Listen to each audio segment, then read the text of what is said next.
If you're driving into, out of or through any of Australia's biggest cities, chances are you'll go through one of these tunnels. They're big, expensive and risky projects. So have you ever stopped to wonder what the dangers are for the people who build them? People used to say when it gets dusty, put a mask on. And then years later we learned that it was really the dust that you can't see, the one that gets stuck in your lungs. Shane Wormold has been working in tunnelling for 30 years. I love it, you know. Some of the jobs are real challenging, tunnelling under rivers or harbours or digging a shaft from anything from 5 metres deep to 1,000 metres deep.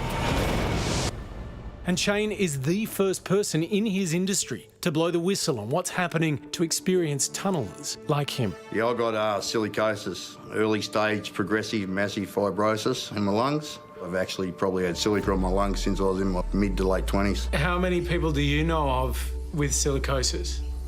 About 20. That's that I know of. And I know there's other people who are being diagnosed who don't want to talk about it. You can be in a tunnel the entire day and not even know that there's silica dust there because it's airborne and it's invisible. Kate Cole has spent 20 years working to improve the health of tunnel workers. We collect samples of silica dust from tunnel workers and we suck respirable dust onto a filter. And at the end of a shift, even if you see no dust at all, this is what it looks like. Wow. And it's the small particle size that causes its toxic effect because it reaches the lowest portion of the lungs and can cause diseases like chronic silicosis, accelerated silicosis, rheumatoid arthritis, scleroderma, COPD. I run out of breath quite easily now, walking too fast, even like talking a lot now like I am, you can feel it. Shane is an incredibly well-respected member of the tunnelling community, and it makes a really big impact when someone as senior as Shane comes and speaks out about what's unfortunately happened to him, because he's not alone. I'm not the only one with rheumatoid arthritis. There's about 3 other fellas I know. I ended up having my knees replaced and my hips replaced. And the risks vary depending on what type of tunnel you're digging. Narrow rail tunnels mostly use tunnel boring machines with sophisticated ventilation systems. But road tunnels need to accommodate multiple lanes of traffic and they use a different method. You use road headers, these sort of mining machines, and there's lots of them. There might be 15 to 20 road headers on one particular project. Mine tunnelling can be done safely, but you have to put a lot of effort and a lot of control measures in place. Some of these tunnels are so big, your lunchroom's underground, everything, you don't come out. You're exposed to it the whole time. The problem is when you're generating it through a tunnel that might be 6 kilometres long but 20 metres wide, it's pretty hard to manage then. It just ends up in the air. Shane obviously is a very stoic guy, very proud of the work that he's done. How would you describe the situation he finds himself in? Look, it's catastrophic, really. Jonathan Walsh is Shane's lawyer. Very clearly, it's the responsibilities of Shane's former employers, particularly those who he's now suing in the courts. Why? Because the simple fact is that silicosis was recognised as an industrial disease since the 1500s. Silica dust really is the original asbestos. We had men dying of silicosis in the early 1900s, building our sewerage and our water supply systems, our railway systems. And our first workers' compensation scheme in the state of New South Wales was built all around silicosis.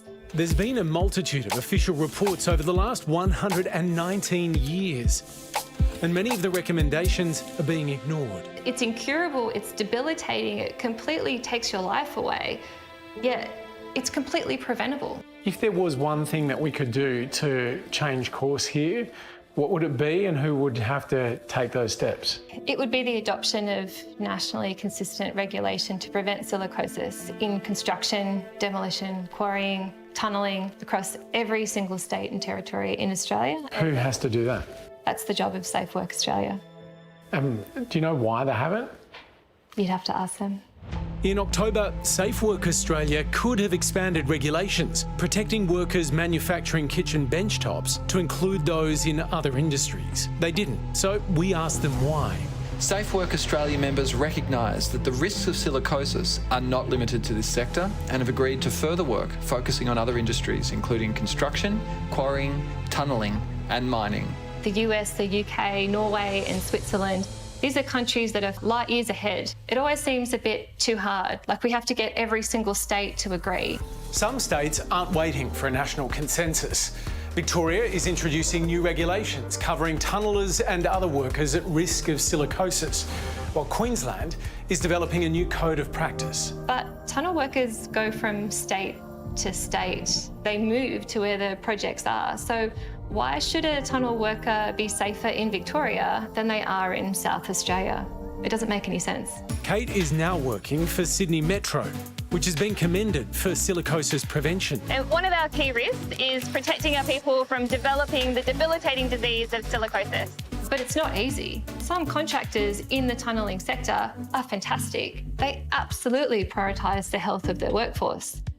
But it's not all consistent. Does this come down to cost? Absolutely.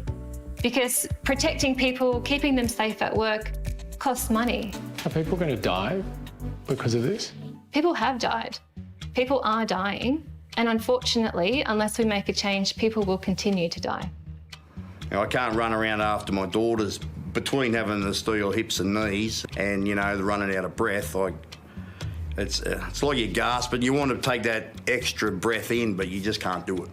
I know you've thought long and hard about talking about this. Why is it important for you to talk about it? Oh, I guess for the future generations. You know, a nephew and got a couple of sons that are in the industry too. I don't want them to go through this. They've seen what it's done to me. Some of my best friends are in this industry and the older blokes like myself, their kids are in the industry now too. Shane is just the tip of what is a very large iceberg of workers with silicosis in tunnelling and construction in general. I don't like to say it, but I'm probably not going to live a very, very long life. And I'm not going to be around forever for my daughters to grow up. Don't really whinge about it too much, you know. But look, it does get to you. So this has been going on for over 100 years and we're still pretty much where the guys and girls all began. If you think about all the thousands, tens of thousands of Australians that are working in mines and tunnels and all these different construction jobs, all being exposed to this, it is almost unthinkable that we don't have standardised regulations. You saw the response there from the relevant body about why they haven't extended the same regulations for bench tops to the rest of these sectors. It just does not stack up, I think.